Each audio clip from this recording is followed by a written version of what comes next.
bertugas dipersilahkan. Mari kita menyanyikan lagu Pencapaian Lihatlah.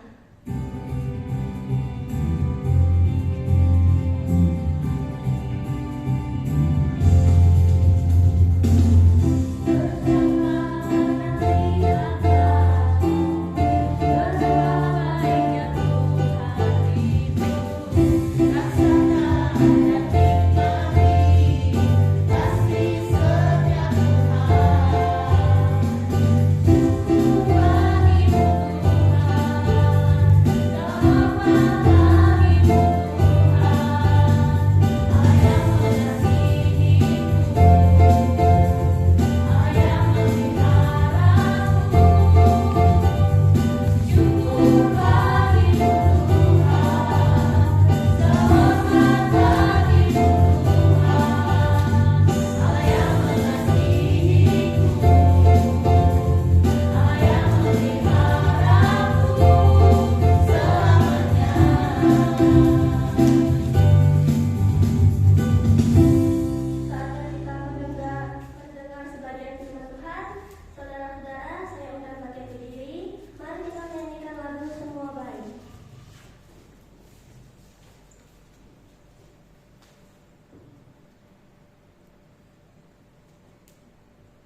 firman-Mu Tuhan.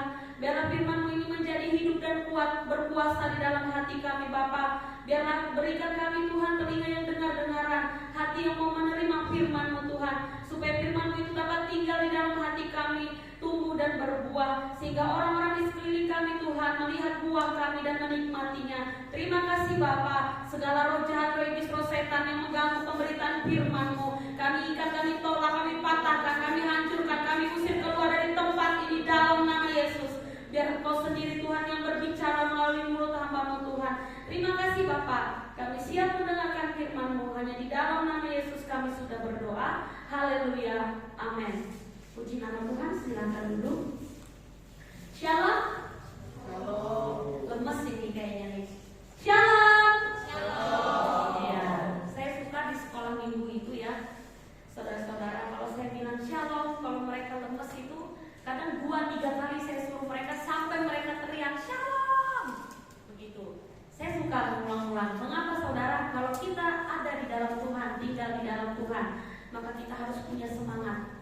Baik itu ketika kita datang ibadah, baik itu kita di dalam melayani Tuhan, di dalam bersekolah, di dalam pergaulan kita sehari-hari di rumah, kita harus tetap semangat. Karena apa saudara? Tanda Roh Kudus ada di dalam hati kita, maka kita selalu bersemangat menghadapi apapun. Amin. Pada sore menjelang malam ini saya mau menyampaikan firman Tuhan tentang berani tampil beda. Nah, sebagai anak-anak muda kita harus menjadi orang yang berani tampil beda. Kan banyak tuh di dunia-dunia luar, pergaulan-pergaulan di dunia, kita harus tampil beda dari yang lain. Nah, bagaimana caranya kita tampil beda sesuai dengan firman Tuhan? Kita buka di dalam Mazmur pasal 119.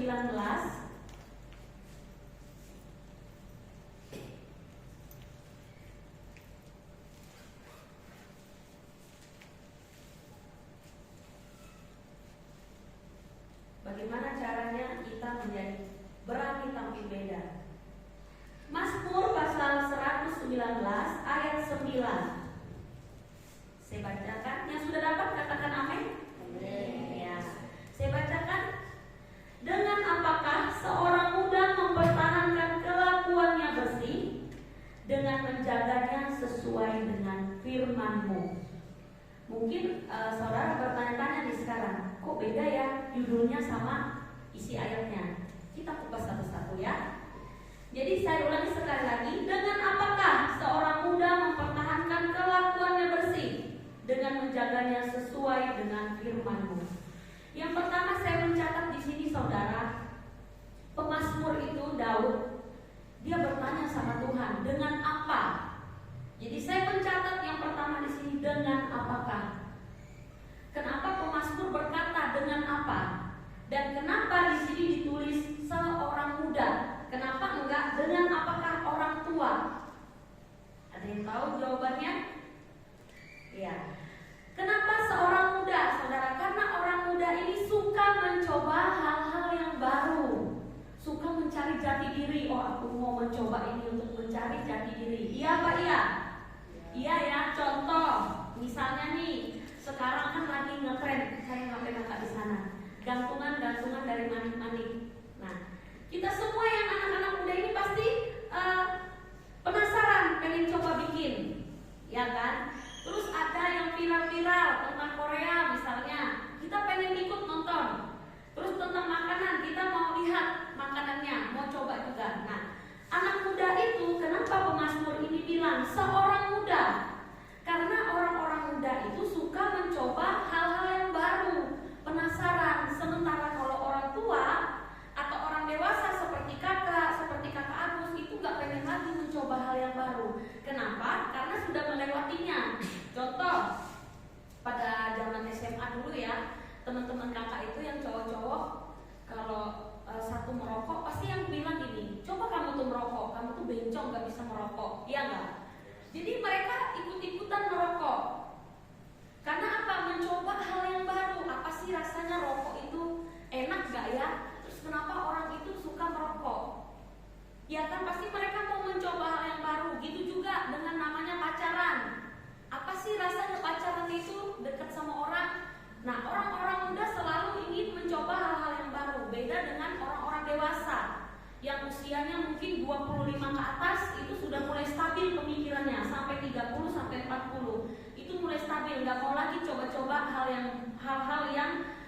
negatif. Mereka mungkin mau mencoba hal-hal yang baru, tetapi mereka selalu berpikir dulu sebelum bertindak. Beda dengan anak muda. Makanya pemazmur ini berkata, dengan apakah seorang muda mempertahankan kelakuannya bersih. Nah, kelakuan itu saudara adalah karakter. Siapa di sini yang gak punya karakter? Gak mungkin, gak ada ya. Pasti ada semua. Kita punya karakter. Misalnya Amel, karakternya ceriwis, suka ngobrol, suka senyum, gak bisa diam, maunya tuh kesana kemari gitu. Nah, beda sama kakak Lia, orangnya pendiam, sukanya duduk diam gitu. Gak suka yang kesana kemari pecicilan, ceriwis tuh gak suka, diam, dewasa. Nah, itu adalah karakter. Nah, karakter seperti apa yang Tuhan mau dalam kehidupan kita? Saya seringkali menyampaikan firman Tuhan, saudara, karakter yang paling utama yang Tuhan mau dalam hidup kita adalah penuh dengan belas kasihan. Kalau kita lihat Hana nggak jajan, kita punya kasih, bukan kasihan, maksudnya kasihan dia nih, gitu bukan ya, tapi kita punya kasih. Kalau saya makan, Hana nggak makan, saya punya kasih, saya kasih dia makanan, gitu. Jadi karakter yang Tuhan mau ada dalam diri kita adalah karakter yang penuh dengan belas kasihan, di mana kita melihat satu sama lain itu dengan penuh kasih, bukannya julid ya, misalnya Hani itu kok makin hari makin gitu-gitu aja ya, gak berubah-ubah. Nah, bukan begitu, tetapi kita memandang dengan penuh kasih. Oh Hani, apa kabarnya hari ini? Gimana? Begitu setiap kita bertemu. Nah, kelakuan atau karakter yang diingini Tuhan itu tidak hanya kita lakukan di gereja. Misalnya di gereja kita seperti malaikat, tapi di luar kita seperti nggak boleh ya. Kalau di gereja kita seperti malaikat, di luar juga kita harus seperti malaikat. Karena apa? Hidup kita menjadi terang. Jangan di gereja kita berdoanya haleluya, haleluya, tapi sampai keluar kita bilang haleluya. Jangan ya, harus ingat haleluya. Nah, kemudian yang saya catat yang kedua itu tadi, seorang muda mempertahankan kelakuan yang bersih. Yang ketiga saya catat dengan menjaganya sesuai dengan firman Tuhan. Apa itu firman? Mari kita buka Injil Yohanes pasal 1 ayat 1.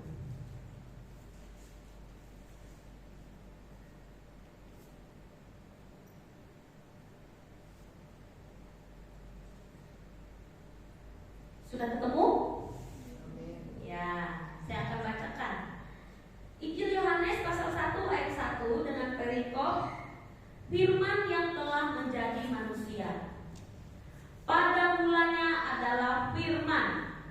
Firman itu bersama-sama dengan Allah, dan firman itu adalah Allah. Sekali lagi, pada mulanya adalah firman. Firman itu bersama-sama dengan Allah, dan firman itu adalah Allah. Jadi firman Tuhan itu apa, saudara? Firman Tuhan itu ya Allah sendiri. Yesus itu sendiri. Nah, kalau orang punya firman, berarti dia punya Yesus di dalam hatinya. Firman itu adalah Yesus. Yesus itu adalah firman. Kemudian, apa fungsi firman dalam hidup kita? Kita buka satu-satu ya, apa itu firman. Kita buka lagi di 2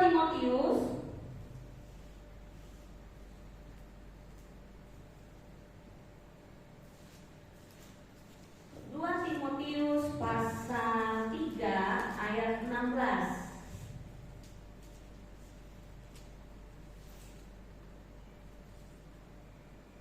Kakak minta Amel bacakan berdiri ya, berdiri terus bacakan dengan keras.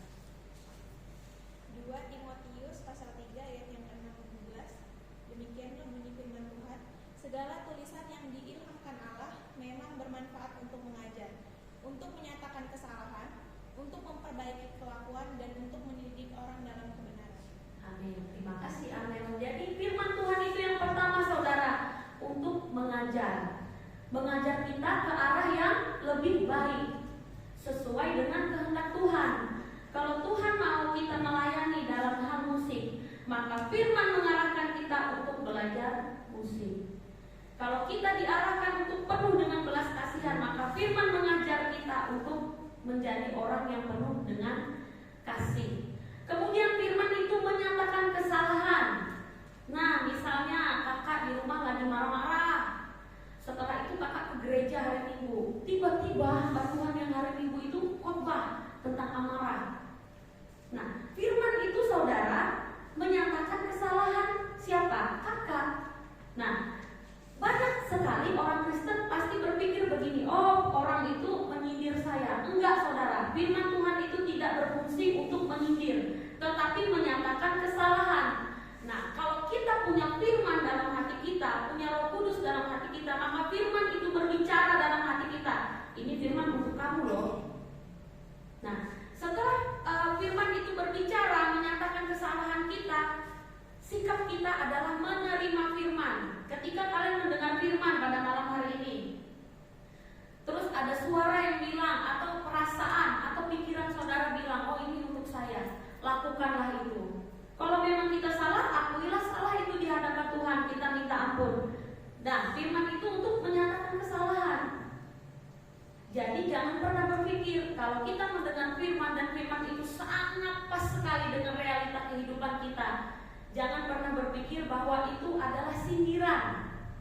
Karena di 2 Timotius ini dikatakan, tidak ada di sini dikatakan, segala tulisan yang diilhamkan Allah memang bermanfaat untuk menyindir. Tidak ada ya, adanya untuk mengajar, kemudian untuk menyatakan kesalahan. Jadi kalau kesalahan kita dinyatakan ketika kita mendengarkan firman Tuhan, maka kita harus bersyukur Tuhan masih mau berbicara dengan kita. Tapi kalau Tuhan sudah tidak mau berbicara dengan kita, wah itu hati-hati. Itu sudah tanda bahaya. Tuhan gak peduli lagi kita mau ke kanan, ke kiri, lurus, ke belakang, sudah terserah. Tapi selama firman itu berbicara kepada kita, berarti ada sesuatu yang Tuhan mau sampaikan buat kita. Amin? Ya, yang ketiga, memperbaiki kelakuan. Nah, tadi kita hubungkan dengan Mazmur tadi, dengan apakah seorang muda mempertahankan kelakuannya bersih. Ya, dengan menjaganya dengan firman Tuhan. Karena fungsi firman Tuhan adalah memperbaiki kelakuan. Seperti contoh kakak tadi, kakak di rumah marah-marah, kemudian sampai gereja, kakak dengar firman Tuhan, kamu salah loh ayah, kamu sudah marah-marah. Nah, kemudian ketika kita mendengarkan firman Tuhan yang menyatakan kesalahan kita, maka kita memiliki keinginan untuk memperbaiki kelakuan. Jadi, oh iya, saya sudah marah, berarti saya tidak boleh marah-marah. Nah, sekarang saya tanya, marah boleh enggak? Boleh. Siapa yang bilang boleh? Angkat tangan. Yang bilang enggak boleh? Waduh, marah boleh ya saudara. Gak ada satupun dari kita yang gak pernah marah. Dalam satu hari ataupun dalam satu minggu pasti ada marah. Tetapi yang tidak boleh adalah marah yang berkepanjangan. Alkitab jelas mencatat, jangan sampai marah kita itu belum padam sampai matahari terbenam. Oh oke, kalau gitu saya mau marah aja nunggu matahari terbenam, saya mengampuni. Biar aja pagi saya marah, saya tunggu sampai sore matahari terbenam, kira-kira jam 5:30 ya. Jadi saya mau marah itu dari 5:30 pagi sampai 5:30 sore sebelum matahari terbenam, baru saya mengampuni. Boleh nggak kayak gitu saudara? Nah, yang kayak gitu nggak boleh. Tapi kita memang firman Tuhan bilang jangan sampai matahari terbenam. Tapi bukan berarti kita pelihara marah kita dalam satu hari sampai matahari terbenam baru kita mengampuni. Ketika kita marah, kemudian kita ditegur kamu jangan marah, maka harus cepat kita mengampuni. Karena kalau kita sudah marah yang berkepanjangan itu menjadi kecewa. Kecewa yang berkepanjangan itu menjadi apa saudara? Kepahitan. Siapa di sini yang mau punya kepahitan? Kepahitan itu gak enak loh saudara. Kita menyimpan marah. Misalnya saya marah sama Amel hari ini, saya simpan berhari-hari, berbulan-bulan. Sementara Amel masuk gereja senyum-senyum, ketawa-ketawa, malah main musik, malah pelayanan semakin besar, semakin diurapi. Tapi saya marah-marah. Kira-kira yang rugi siapa? Diri sendiri ya saudara ya. Jadi fungsi firman Tuhan itu tadi memperbaiki kelakuan. Ketika kita mendengarkan firman Tuhan, dan Tuhan menyatakan kesalahan kita, maka kita harus cepat-cepat perbaiki kelakuan kita, perbaiki karakter kita. Nah, karakter ini banyak saudara, nggak cuma marah, bohong itu termasuk karakter. Kalau kita bohong terus-menerus, mencuri itu termasuk karakter. Jadi hobi mencuri itu. Beda kalau orang yang mencuri karena kepepet. Ya, kalau orang yang setiap hari mencuri itu karakter. Kemudian apalagi karakter yang tidak baik itu iri hati, cemburu. Itu karakter, itu tidak baik saudara. Jadi firman Tuhan berfungsi untuk memperbaiki kelakuan kita. Kemudian yang keempat, mendidik orang dalam kebenaran. Jadi banyak sekali ya saudara filsafat-filsafat dunia, teori-teori seperti yang diajarkan oleh Mario Teguh.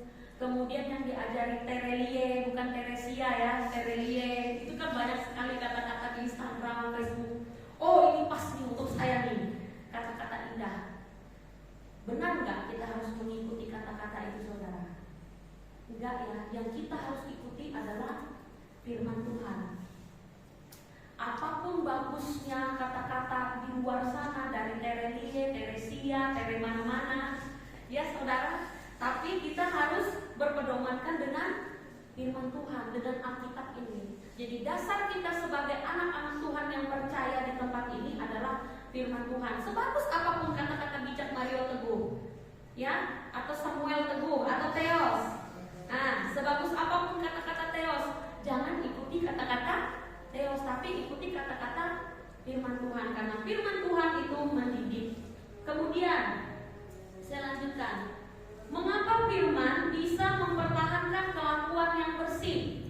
Sebelumnya ya, mungkin saya tadi tertinggal untuk menjelaskan apa itu kelakuan. Tadi saya cuma menjelaskan kelakuan itu karakter. Nah, kelakuan bersih itu adalah karakter-karakter yang baik, yang sesuai dengan firman Tuhan. Misalnya ramah, lemah lembut, sukacita, tidak suka melawan, saling mengasihi. Itu adalah karakter yang bersih. Nah, kita lanjut buka Ibrani pasal 4. Ibrani pasal 4 ayat 12. Saya minta Mas Kiki deh bacakan untuk kita semua. Berdiri, kemudian dengan suara yang keras, yang gagah ya. Cowok soalnya. Ibrani 4 ayat 12. Sebab firman Allah hidup dan kuat, lebih tajam daripada pedang bermata dua manapun. Ia menusuk amat dalam sampai memisahkan jiwa dan roh, sendi-sendi dan sumsum. Ia sanggup membedakan pertimbangan dan pikiran hati kita. Terima kasih Kiki, amin buat firman Tuhan. Jadi Ibrani 4 ayat 12 ini mengatakan yang pertama, firman Allah itu hidup dan kuat. Mungkin kalian sekarang bingung, kok firman Allah bisa dikatakan hidup, bisa dikatakan kuat? Kan cuma tulisan yang di dalam sini. Firman Tuhan itu saudara, selama dia ada di sini, dia hanya kertas biasa, yang bisa dirobek, yang bisa dibuang, yang bisa dibakar. Tetapi ketika firman ini saudara masuk ke sini, maka dia menjadi hidup dan menjadi kuat. Nah, seperti apa firman yang hidup itu saudara? Ketika saudara mengalami pencobaan atau suatu masalah, kalau saudara punya firman, maka di sini dan di sini akan berbicara. Marilah kepadaku semua yang letih lesu dan berbeban berat. Ketika saudara menghadapi masalah, firman itu berbicara. Mungkin saudara tidak pernah menghafal ya dari Kejadian sampai Wahyu, ayat emasnya yang mana, Mazmur berapa gitu. Mungkin saudara tidak pernah menghafal itu secara khusus, ya. Tetapi ketika saudara mengalami pencobaan, mengalami masalah, tertekan, sedih, firman Tuhan itu berbicara, tenang, ada Yesus. Segala perkara dapat kutanggung. Itu berbicara saudara. Kalau firman itu tinggal di dalam hati dan pikiran kita. Tapi selama firman itu tinggal di dalam sini, ia tidak menjadi apa-apa. Makanya oleh itu saudara, isi hati kita dengan firman. Sehingga apa? Firman Allah menjadi hidup dan kuat. Kemudian kuat. Nah, firman itu kuat. Firman itu berbunyi, hidup dalam hati kita. Dan ketika kita mendengarkan firman, kita mendapat kekuatan, ada sesuatu dalam hati kita. Oh iya, aku harus kuat, aku harus percaya. Firman itu hidup dan kuat. Kemudian firman itu lebih tajam dari pedang bermata dua manapun. Firman itu tajam, saudara. Ketika saya menyampaikan firman Tuhan di tempat ini, saya selalu berdoa itu lama, saudara. Apa yang harus mesti saya sampaikan, apa yang mau Tuhan sampaikan lewat saya. Karena apa, saudara? Firman Tuhan itu seperti pedang bermata dua. Dia tidak hanya tertuju kepada saudara yang mendengar, tetapi tertuju juga kepada saya. Nah, mungkin hari ini saya sedang ditegur oleh Tuhan, bagaimana caranya supaya mempertahankan kelakuan kita yang bersih ini, yaitu dengan firman Tuhan. Nah, kembali lagi firman itu berbicara di dalam diri saya. Benarkah kamu punya firman? Apa buktinya kamu punya firman? Nah, itu saudara, lebih tajam dari pedang mata bermata dua manapun. Itu firman. Kemudian sanggup memisahkan jiwa dan roh. Jiwa itu adalah pemikiran kita, roh itu adalah hati kita. Firman Tuhan sanggup memisahkan jiwa dan roh, menusuk jiwa dan roh. Kemudian di sini dikatakan sanggup membedakan pertimbangan dan pikiran hati kita. Pernah nggak saudara mengalami hati saudara bicara, pikiran saudara bicara? Misal, contoh yang paling sederhana yang paling sering saya alami ketika saya puasa. Kalau saya puasa, kan kita lapar, namanya kita menahan lapar kan. Di sini saya bunyi, kamu lebih baik makan, kelaparan kan. Terus di dalam hati bilang, kamu sudah janji sama Tuhan mau puasa, jangan buka, bukanya nanti jam 5. Sini ngomong lagi. Pernah gak kalian mengalami dua sisi seperti itu? Bingung kan? Tetapi firman Tuhan sanggup. Firman Tuhan pasti bisa membedakan. Oh, ini kata-kata dari Tuhan. Oh, ini dari hati saya sendiri. Oh, ini omongan dari setan. Bagaimana caranya kita bisa membedakan suara-suara yang ada di dalam diri kita? Yaitu tadi dengan firman Tuhan. Firman Tuhan selalu mengarahkan kita kepada kebaikan, sementara setan selalu mengarahkan kita jauh dari Tuhan. Misal hari Sabtu kita mau ibadah, gak usah ibadah aja, enak di bundaran, makan kerupuk bakar, nongkrong-nongkrong, minum kopi. Tapi hati kita bilang, jangan, kamu harus ke gereja, kamu harus takut sama Tuhan. Nah, segala hal yang mengarahkan kita kepada Tuhan itu berasal dari Tuhan, suara Tuhan. Tapi segala hal yang mengarahkan kita kepada keburukan itu berasal dari setan. Nah, bagaimana cara kita tadi membedakannya? Kembali lagi, kita ke firman Tuhan. Firman Tuhan itu tadi yang sanggup membedakan pertimbangan dan pikiran hati kita. Kemudian kita lanjutkan ya. Bagaimana caranya supaya kita punya firman? Yang pertama, berdoa. Itu sudah pasti sih. Doa itu adalah napas hidup orang percaya. Bayangkan saudara, manusia tidak bernapas 1 menit aja, apa yang terjadi? Mati ya.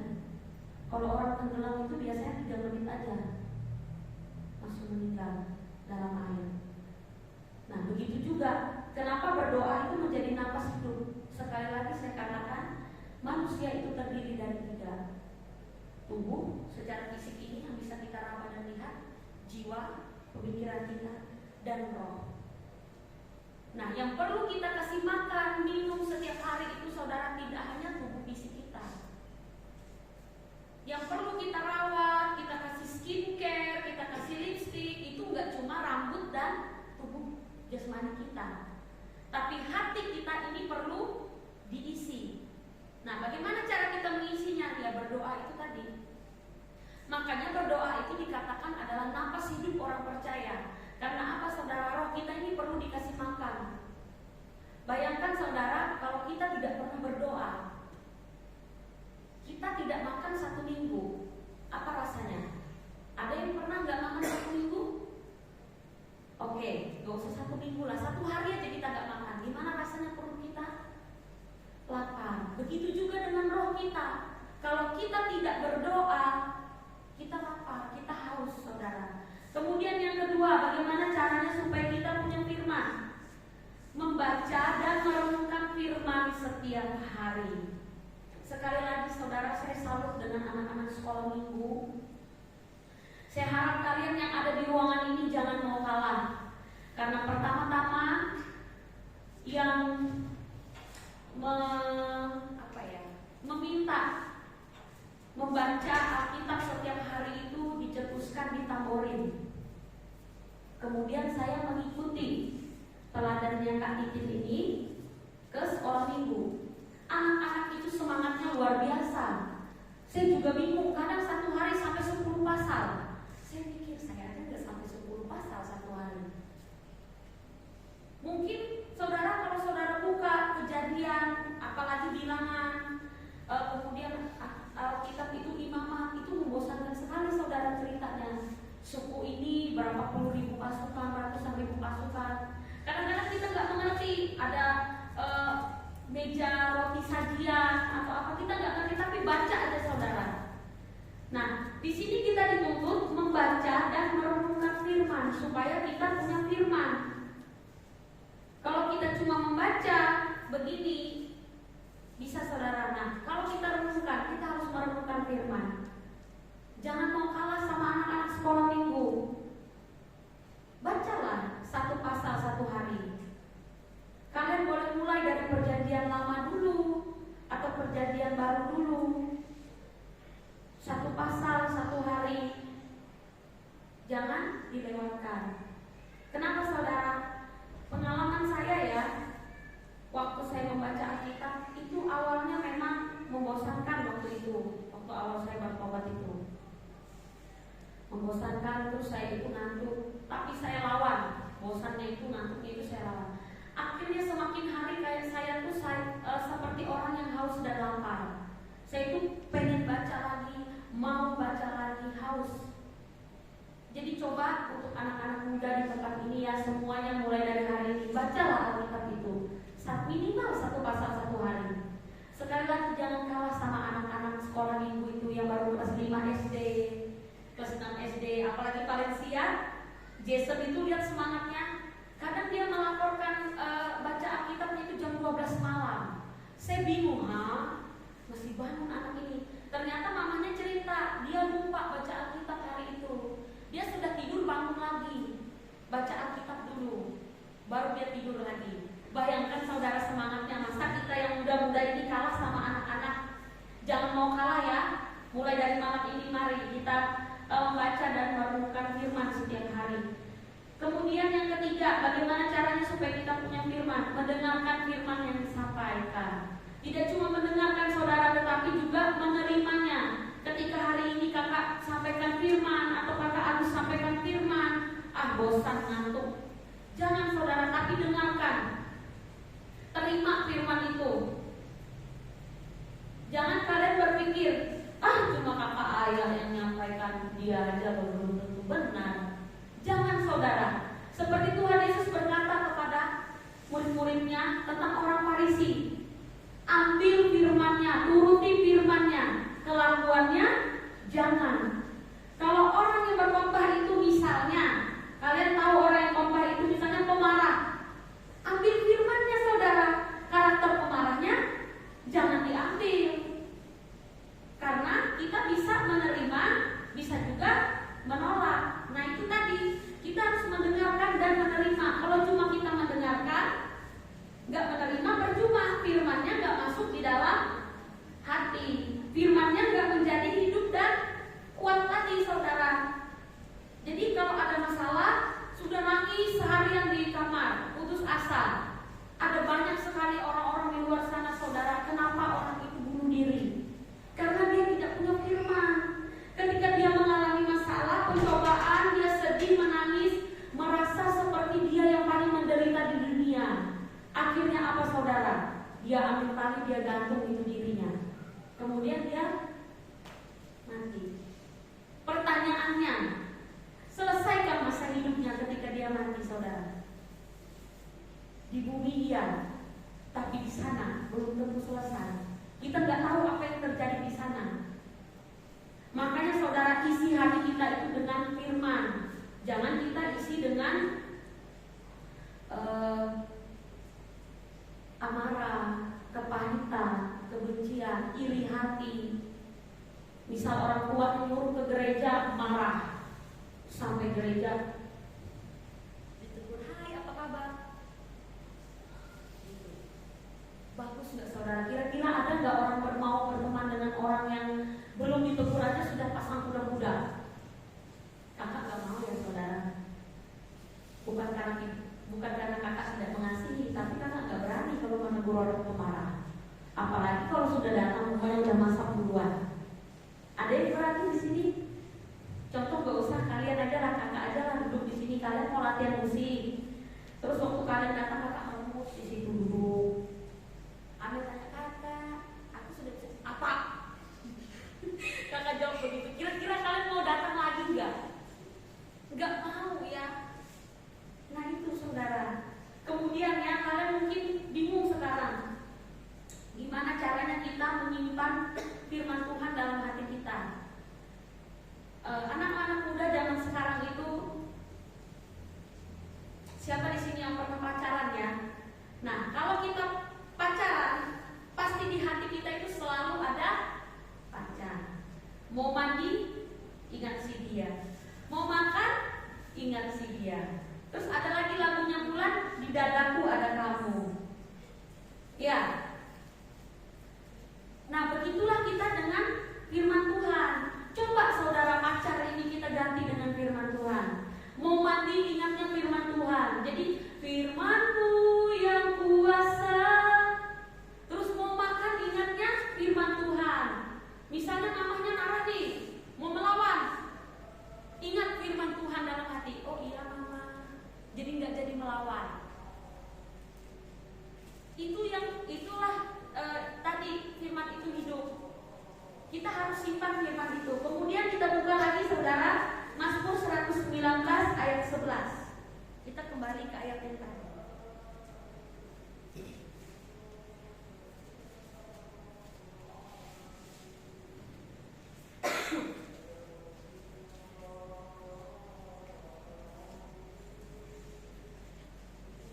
Saya bacakan. Dalam hatiku aku menyimpan janji-Mu. Atau saya ganti, dalam hatiku aku menyimpan firman-Mu, supaya aku jangan berdosa terhadap Engkau. Nah, jadi di dalam hati kita harus menyimpan firman Tuhan. Kenapa kita harus menyimpan firman dalam hati kita? Supaya kita tidak berdosa terhadap Tuhan. Kalau mama kita marah sama kita mau melawan, firman itu bilang, "Kamu hormatilah orang tuamu." Oh iya Tuhan. Jadi sehingga kita tidak jadi berdosa. Coba bayangkan kalau kita nggak punya firman, kita lawan orang tua kita itu, kita jadi berdosa nggak? Berdosa saudara. Kita jadi berdosa. Nah di sini dikatakan dalam hatiku aku menyimpan janji-Mu. Di dalam hati kita harus menyimpan firman Tuhan, bukan menyimpan amarah, bukan menyimpan kepahitan, bukan menyimpan pacar. Apalagi yang disimpan? Iya, yang harus kita simpan apa? Firman. Jadi dalam hati kita harus menyimpan firman supaya kita jangan berdosa. Jadi kalau kita punya firman, kita itu ada kendali. Kalau kita mau marah, ada yang berbicara. Amarah menetap dalam dada orang bodoh. Oh iyalah, udah jadi marah. Ketika kita putus asa, nangis, kemudian ingat firman Tuhan, mengucap syukurlah senantiasa. Lalu kita ke Tuhan, aku mengucap syukur. Karena kalau masalah itu kita simpan, saudara, amarah itu kita simpan, itu gak baik buat diri kita. Orang lain semakin besar, semakin gemuk, semakin cantik, kita semakin hitam. Apa hitam saudara? Gelap. Kenapa kita bisa gelap? Karena tidak ada firman di wajah kita. Orang yang punya firman itu saudara terpancar dari wajah-wajahnya malam hari ini. Kelihatan orang yang menerima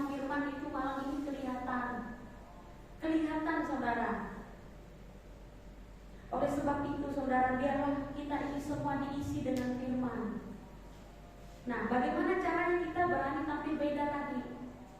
Kita punya firman, sesuatu yang berharga, sesuatu yang tidak dimiliki oleh orang dunia. Ketika orang dunia pacaran, putus, gantung diri, kita enggak. Karena apa? Kita punya firman. Ketika orang lain lebih berhasil, kita enggak jadi iri hati, marah. Nanti ku santet dia, ku hancurkan usahanya. Enggak, saudara. Tapi kita sabar dan mengucap syukur, sehingga kita tampil beda. Kebanyakan anak-anak Tuhan itu, saudara, malu. Contoh, makan di warung bakso. Ayo, pasti kalian berdoa cuma gitu. Atau enggak kalian sembunyi-sembunyi doanya? Iya enggak? Yang ketawa iya ini. Iya. Iya ya, saya dulu juga sebelum bertobat. Jadi malu kalau mau berdoa di depan orang itu. Takut. Nah, berani tampil beda itu ya begini. Kalau kita makan di warung bakso, kita Kristen, ya kita berdoalah seperti kita. Tapi enggak juga ya saudara, kita berdoa berdiri. Langsung kita dengan suara yang nyaring, bergaya seperti bapak pendeta di gereja. Enggak, saudara, enggak juga yang begitu. Itu terlalu apa sih, Skar? Terlalu lebay. Ya kita berdoalah seperti kita biasa di rumah. Biasa aja gitu. Kita harus berani tampil beda. Berani, apa itu berani, saudara? Berani itu tidak takut. Kenapa kita harus jadi anak-anak muda yang berani? Karena apa? Karena kita punya firman itu tadi. Segala sesuatu dalam hidup kita itu acuannya adalah firman Tuhan. Kalau kita berani, kayak kalian tadi berani dia berdiri di sini memuji Tuhan. Karena apa, kalian? Karena punya firman. Nah, nggak malu, senyum, bagus. Tapi kalau orang anak muda yang malu-malu, kemudian di gereja lain, di luar lain, itu tidak punya firman. Makanya kesimpulan firman Tuhan yang saya sampaikan malam hari ini, mari kita semua isi hati kita dengan firman. Saya sebentar saya tambahkan sedikit. Mamanya Hani itu sering cerita sama kakak. Hani itu dulu, gak apa-apa ya Hani ya, sukanya kalau tidur itu diiringi dengan lagu Korea. Dok kata mamanya, memangnya kamu ngerti dok? Enggak, tapi aku suka. Coba kamu putar lagu pujian. Kemudian Hani nurut apa kata mamanya, dia nggak membantah. Sekarang dia kalau mau tidur dengar lagu pujian. Nah itu bagus saudara-saudara. Memang kalau kita tidur kita nggak dengar semua lagu pujian itu dari awal sampai akhir, tapi roh kita ini mendengar pujian itu dan itu masuk. Kemudian kata mamanya Hani juga suka dengar khotbah ya. Ya. Nah Hani suka dengar khotbah. Boleh saudara, misalnya saudara lagi belajar nih, belajar kan kadang membosankan. Tapi dia sambil dengar khotbah, memang dia fokusnya ke pelajaran, tapi rohnya diisi oleh firman. Khotbah itu tadi saudara, jangan saudara putar lagu Nike Ardila terus setiap hari, atau koplo-koplo setiap hari. Ya, saya salut ya sama Hani. Memang mamanya nggak ada sih lapor dia baca Alkitab, tapi dia mendengarkan lagu pujian, mendengarkan firman. Coba kalian yang ada di sini ikuti. Jadi yang baik kita ikuti. Bagi orang-orang yang pantas menerima pujian kita puji. Kalau kalian tadi bagus, jadi WR-nya kita harus kasih pujian. Karena kasih itu adalah memberi, ya. Jadi kesimpulannya sekali lagi, karena tadi sudah bilang kesimpulan, ini bilang kesimpulan lagi. Mari kita semua sungguh-sungguh di dalam Tuhan. Kita isi hati kita dengan firman, karena dengan firman itulah kelakuan kita, karakter kita dirubahkan. Seperti apa? Menjadi serupa seperti Kristus. Saya undang kita semua untuk bangkit berdiri. Kita naikkan pujian kita, firman-Mu yang kuasa.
dibaharui semakin hari semakin serupa denganmu ya Tuhan Yesus. Terima kasih Bapa, kami percaya Tuhan firman-Mu yang ditaburkan pada malam hari ini tidak menjadi sia-sia, tetapi hidup dan kuat di dalam hati kami. Terima kasih Bapa, kami percaya Engkau ada di sini, Engkau mendengar dan menjawab setiap doa kami Tuhan. Dan jika sebentar Bapa kami akan berpisah satu dengan yang lain, Engkau menjaga dan menyertai kami. Terima kasih Tuhan, terpujilah nama-Mu Bapa kekal selama-lamanya. Haleluya Yesus, haleluya, amin. Waktu selanjutnya saya serahkan pada Kakak Agus.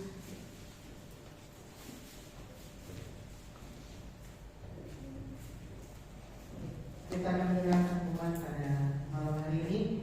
Seperti biasa, jadwal bisa dilihat di YouTube, kemudian iuran bisa ke kakak kalian sementara untuk iuran seragam. Kemudian tidak ada tambahan yang lain, kita sudah pulang. Selamat pulang, selamat beraktivitas, Tuhan Yesus memberkati.